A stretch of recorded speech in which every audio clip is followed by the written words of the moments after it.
نحمدہ ونصلی علی رسولہ الکریم اما بعد فاعوذ باللہ من الشیطان الرجیم بسم اللہ الرحمن الرحیم وَلَقَدْ عَلِمْتُمُ الَّذِينَ اعْتَدَوْا مِنْكُمْ فِي السَّبْتِ فَقُلْنَا لَهُمْ كُونُوا قِرَدَةً خَاسِئِينَ صدق اللہ العظیم۔ الحمدللہ سورہ بقرہ کی آیت نمبر 65 تلاوت کی۔ وَلَقَدْ عَلِمْتُمُ الَّذِينَ اعْتَدَوْا مِنْكُمْ فِي السَّبْتِ، اور تم نے جان لیا، خوب جان چکے تم ان لوگوں کو جنہوں نے زیادتی کی فی السبت، ہفتے کے دن میں۔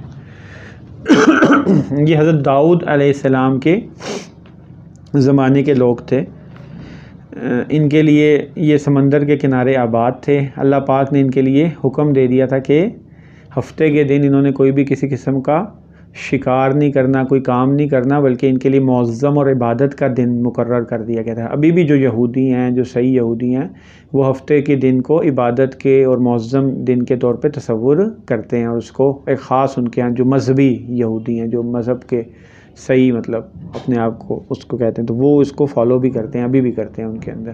تو ان کو لیے کہا گیا کہ بھئی آپ نے ہفتے کے دن شکار نہیں کرنا۔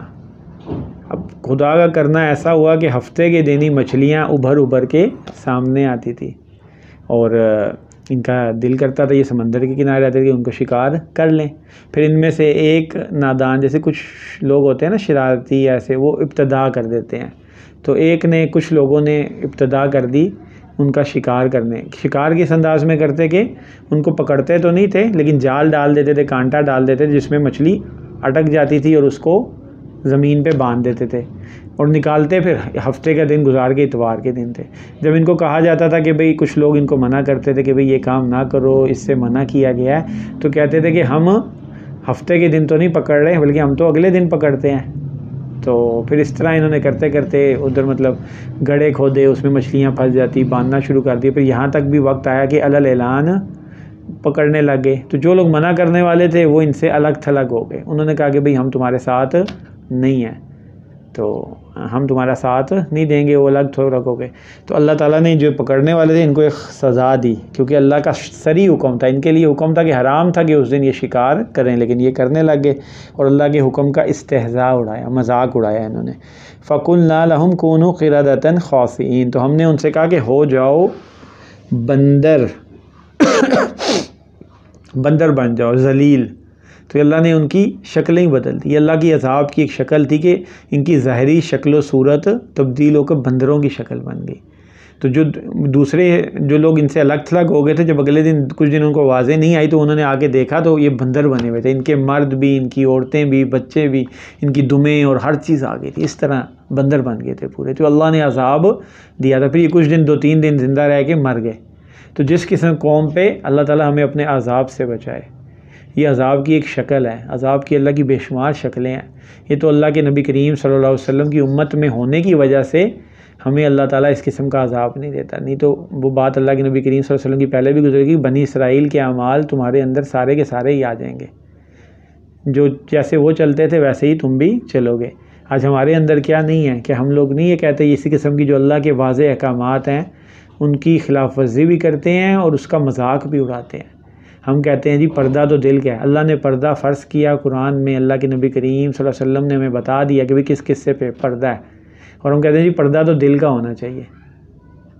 جی دیور بھابھی اور مطلب ممانی چچی وہ کہتے ہیں جی ہمارے ہاتھوں میں یہ بچے پلے بڑے ہیں، تو ان سے ہمارا کیسا پردہ ہے، تو چھوٹے چھوٹے سے تھے۔ تو بھئی جو اللہ نے حکم دے دیا، اب بڑے ہو گئے ہیں، پہلے تو چھوٹے تھے اب بڑے ہو گئے ہیں، تو اب ان کو پردہ کرنا ہے، عورتوں کو پردہ کرنا ہے مردوں سے، اب وہ بے تکلفانہ گپ شپ اور میل جول کی مجلسیں نہیں سجا سکتے۔ تو ایک تو ہم اس کو مانتے نہیں ہیں، اور دوسرا اس کو دلائل دیتے ہیں، حجتیں کرتے ہیں۔ سود کو اللہ پاک نے حرام کیا، ہم نے اس کو انٹرسٹ پروفٹ کا نام لے کے حلال کر لیا اپنے لیے، مجبوری کا نام دے دیا۔ تو ایسے بے شمار معاملات میں جھوٹ، دھوکہ، بددیانتی کو ہم نے حلال کر لیا۔ تو کون کون سی چیزیں جو اللہ کے واضح احکامات ہمارے سامنے اور ہم اس کو، تو اللہ تعالیٰ نے ہمیں بندروں سے ہماری شکلوں کو نہیں بدلا، تو یہ اللہ کا خصوصی ہمارے پہ کرم ہے۔ بلکہ ایک اور آیت میں سورہ اعراف میں کہ سور بھی بنا دیا، کچھ ایسے تھے ان کو سور بنا دیا۔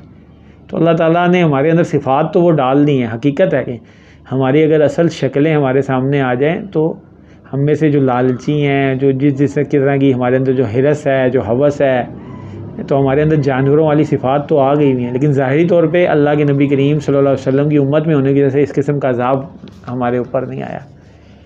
تو اللہ تعالیٰ ہمیں سمجھ دے کہ انہوں نے کیا تو ان کے ساتھ کیا ہوا۔ فَجَعَلْنَاهَا نَكَالًا لِمَا بَيْنَ يَدَيْهَا، تو ہم نے ان کو بنا دیا عبرت ان کے زمانے کے لوگوں کو، جو لوگ ان کو دیکھ رہے تھے کہ انہوں نے اللہ کے حکموں کی خلاف ورزی کی، ان کے لیے بھی عبرت بن گئے۔ وما خلفہا، اور جو بعد میں آنے والے ہیں، جیسے ہم لوگ ہیں، ہمارے لیے بھی اب یہ واقعے پڑھ رہے ہیں، ہمارے لیے عبرت ہے، سیکھنے کے لیے، کوئی قصہ کہانی نہیں ہے، یہ حقیقی واقعہ، اللہ سے پناہ مانگنی چاہیے۔ اللہ کا عذاب بڑا سخت ہے، اللہ کی پکڑ بڑی سخت ہے۔ ان بطش ربک لشدید، کہ تیرے رب کی پکڑ بہت سخت ہے۔ وموعظۃ للمتقین، اور نصیحت ہے تقوی اختیار کرنے والے۔ جو بندہ اس واقعے کو پڑھے گا وہ اللہ کے عذاب سے پناہ مانگے گا، اس کے لیے نصیحت ہے کہ اللہ کا بندہ بن جائے، اللہ کی نافرمانیوں کو چھوڑ دے، اس میں راہیں تلاش نہ کرے۔ اللہ نے نظر کی حفاظت کا کہا ہے، ہم اس کو بھی حلال کرنے کے طریقے بنا دیں۔ یہ میری بہن ہے، یہ میرا وہ ہے، جو شرعی اللہ نے حکم دے دیے ہیں واضح طور پہ، اس میں بھی ہم تعویلیں کر کے اپنے لیے حجتیں کر کے ان کو جائز قرار دے دیتے ہیں۔ وہ بھئی جو رشتے چچا زاد بہنیں، جو خالہ زاد بہنیں، ماموں زاد بہنیں، یہ ساری بہنیں شرعی بہنیں، مطلب ان سے پردے کا حکم ہے، ان عورتوں کو پردے کا حکم ہے، ان کا آپس میں کزنوں کے ساتھ جانا، گھومنا پھرنا، اکیلے میں گپ شپ لگانا یا کسی بھی قسم کی گپیں لگانا، یہ کسی طور پہ جائز نہیں ہے۔ تو اس پہ اللہ پاک نے جو واضح احکامات دے دیے ہیں، اللہ پاک ہمیں ان حجتوں سے بچائے اور اپنی محبت نصیب فرمائے، آمین۔